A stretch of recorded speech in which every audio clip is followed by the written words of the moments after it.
TVK అధినేత ముఖ్యమంత్రి విజయ్, తమిళనాడు విజయ్ ముఖ్యమంత్రికి సంబంధించి ఒక వార్త ఇక్కడ చూద్దాం. తమిళనాడు సినిమాటోగ్రఫీ మంత్రిగా రాజ్మోహన్ విజయ్ నిర్ణయాన్ని తప్పుపట్టిన హీరో విశాల్. ఈ వార్త ఏంటో ఒకసారి చూద్దాం. ముఖ్యమంత్రిగా టీవీకే విజయ్కి సంబంధించి ఏదైతే మొన్న రికీ రాధాన్ పండిట్ వెట్రివేల్ ఆయన్ని ఓఎస్డీగా నియమించాడో అందరి నిరసనలతో ఆ జ్యోతిష్యుని ఇమ్మీడియట్గా ఒక్క రోజులో తప్పించారు. మరలా ఇక్కడ తమిళనాడు సినిమాటోగ్రఫీ మంత్రిగా రాజ్మోహన్ నియమించడం అనేది ఇక్కడ మన హీరో విశాల్, పైగా ఆయన నడిగర్ సంఘం అధ్యక్షుడు అనుకుంటున్నాను, ఇప్పుడు మాజీ అధ్యక్షుడో తెలియదు నాకు. ఒకసారి చూద్దాం. అంటే మనకి ఇక్కడ మా అసోసియేషన్ ఎలాగో అక్కడ నడిగర్ సంఘం అని ఉంటుంది. ఆ నడిగర్ సంఘంలో కీలక పాత్ర పోషించే హీరో విశాల్ ముఖ్యమంత్రి నిర్ణయాన్ని తప్పుబట్టి ప్రశ్నించారట. ఆ వార్త చూద్దాం. తమిళనాడు సీఎం నిర్ణయంపై నటుడు విశాల్ బహిరంగ విమర్శ. సినిమా శాఖను అనుభవం లేని రాజ్మోహన్కి ఇవ్వడంపై అసంతృప్తి. ఈ శాఖను సీఎం విజయ్ స్వయంగా చూసుకోవాలని విశాల్ సూచన.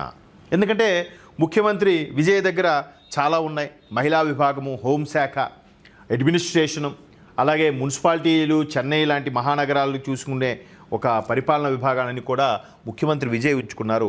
అలాగే ఈయన ఇండస్ట్రీకి సంబంధించిన వ్యక్తి, సూపర్ స్టార్ కాబట్టి ఖచ్చితంగా ఆ సినిమాటోగ్రఫీ కూడా మీ దగ్గరే ఉంచుకోండి, రాజ్మోహన్ లాంటి వాళ్ళకి ఇవ్వకండి అని విశాల్ విజ్ఞప్తి చేయడం, ఓపెన్గా స్టేట్మెంట్ ఇవ్వడం, ఇది ఇప్పుడు తమిళనాడు రాజకీయాల్లో చర్చగా మొదలైంది. ఒక్కసారి వార్త చూద్దాం.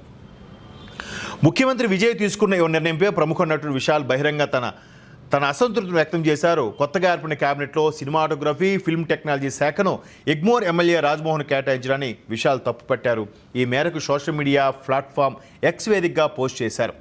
సీఎం జోసెఫ్ విజయ్ మంత్రులకు శాఖలు కేటాయించడం సంతోషంగా ఉంది, కానీ ఫిల్మ్ టెక్నాలజీ మంత్రిగా రాజ్మోహన్ నియమించడం నిరాశపరిచిందని విశాల్ పేర్కొన్నారు. తమిళ చిత్ర పరిశ్రమ ఎదుర్కొంటున్న సమస్యల గురించి రాజ్మోహన్కు పెద్దగా అనుభవం లేదని, దశాబ్దాలుగా పరిశ్రమలో ఉన్న సీఎం విజయ్ ఈ శాఖను స్వయంగా పర్యవేక్షిస్తే బాగుంటుందని అన్నారు. అలాగే ఈ సందర్భంగా విశాల్ ప్రభుత్వం ముందు 3 ప్రధాన డిమాండ్లు ఉంచారు. ప్రభుత్వ ఆధ్వర్యంలో ఆన్లైన్ టికెటింగ్ ప్లాట్ఫామ్ తీసుకురావాలని, ఒకే దేశం ఒకే పన్ను విధానం ప్రకారం సినిమాలపై స్థానిక సంస్థల పన్నును రద్దు చేయాలని, చిన్న సినిమాలకు ఇచ్చే సబ్సిడీ పెంచాలని కోరారు. ఒక సినిమా వాడు కాబట్టి పనిలో పనిగా ఇవి కూడా చేశారు. కాకపోతే ఇక్కడ ప్రధాన వినిపిస్తున్న విమర్శ ఏంటంటే, ఇండస్ట్రీ నుంచి వీళ్ళందరూ వెళ్ళి ముఖ్యమంత్రికి శుభాకాంక్షలు తెలిపి మా పరిశ్రమ యొక్క సమస్యలు షార్ట్అవుట్ చేయండి అని చెప్తే బాగుంటుంది. బట్ చేశారా వెళ్ళారా అనేది మన వార్తలు ఎక్కడ చూడలేదు. ఇక్కడ తెలంగాణలో కూడా అదే జరిగింది. ముఖ్యమంత్రి రేవంత్ రెడ్డి గారు ముఖ్యమంత్రి అయిన తర్వాత ఇండస్ట్రీ నుంచి ఎవరు కూడా శుభాకాంక్షలు తెలియజెప్పలేదు అనే విమర్శ కూడా అప్పట్లో వినిపించింది. బట్ దాన్ని ఎప్పుడూ ఆయన పట్టించుకోలేదు. పుష్ప జరిగిన వివాదం తర్వాత అసెంబ్లీలో ఎమ్మెల్యే అక్బరుద్దీన్ అడిగిన ప్రశ్నకు గాను అప్పుడు ముఖ్యమంత్రి రేవంత్ రెడ్డి తన ఆవేదన వ్యక్తం చేశారు.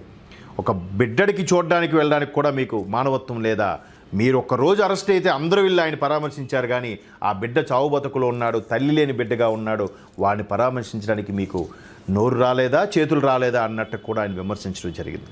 సో మొత్తం మీద ఇండస్ట్రీకి సంబంధించిన ఒక సున్నితమైన చురక లాంటిదే పెట్టారు విశాల్. మరి దీనిపై విజయ్ ఏ విధంగా స్పందిస్తారు, లేదా టీవీకి ఏ విధంగా స్పందిస్తుంది అనేది ఇక్కడ ఒక ప్రధాన వార్త.